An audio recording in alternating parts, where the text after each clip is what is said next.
जी की करो ना बिदैया हे जाना के रैया। सिया जी के करो ना बिदैया हे जाना करैया। कहाँ बैठबै अपने राजा दशरथ जी का, कहाँ बैठबै चारू भैया हे जाना के रैया। कहवा बैठबै चारौ भैया ये जाना करैया। कहाँ बैठबै चारू भैया हे जाना के रैया।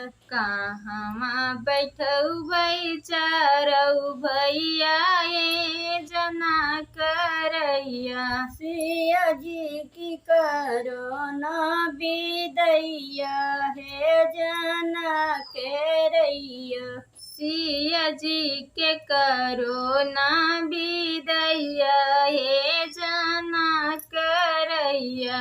दुअरा बैठबै अपने राजा दशरथ जी का, माड़े बैठबै चारू भैया हे जाना के रैया। माड़े बैठबै चारौ भैया ये जाना करैया।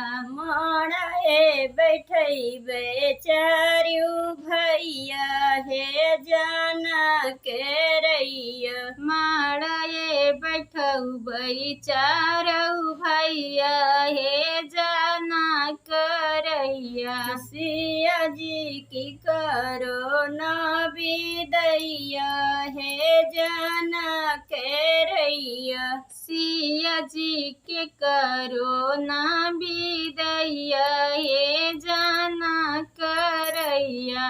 काऊ पियबै अपने राजा दशरथ जी का, काऊ पियबै चारू भैया हे जाना के रैया। काऊ पियबै चारौ भैया हे जाना करैया। काऊ पियबै चारू भैया हे जाना के रैया। काऊ पियबै चारौ भैया हे जाना करैया। दूधवा पियबै अपने राजा दशरथ जी का, माखन खियबै चारू भैया हे जाना के रैया। माखन खियबै चारौ भैया हे जाना करैया। माखन खियबै चारू भैया हे जाना के रैया। माखन खियबै चारौ भैया हे जाना करैया। सिया जी की करो ना बिदैया हे जाना के रैया।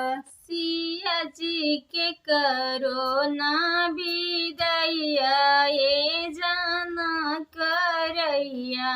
काऊ बिदैया देबै राजा दशरथ जी के, काऊ बिदैया चारू भैया हे जाना के रैया। काऊ बिदैया चारौ भैया हे जाना करैया। काऊ बिदैया चारू भैया हे जाना के रैया। काऊ बिदैया चारौ भैया हे जाना करैया।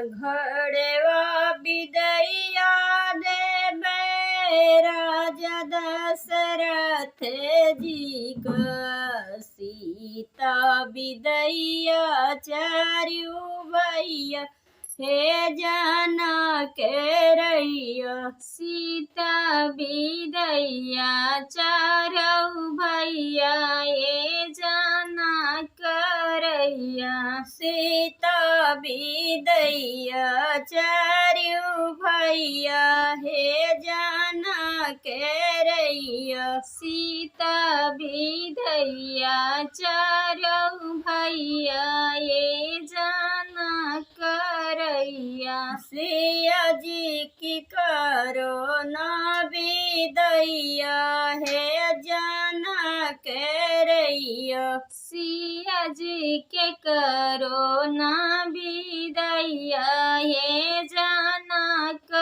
रैया।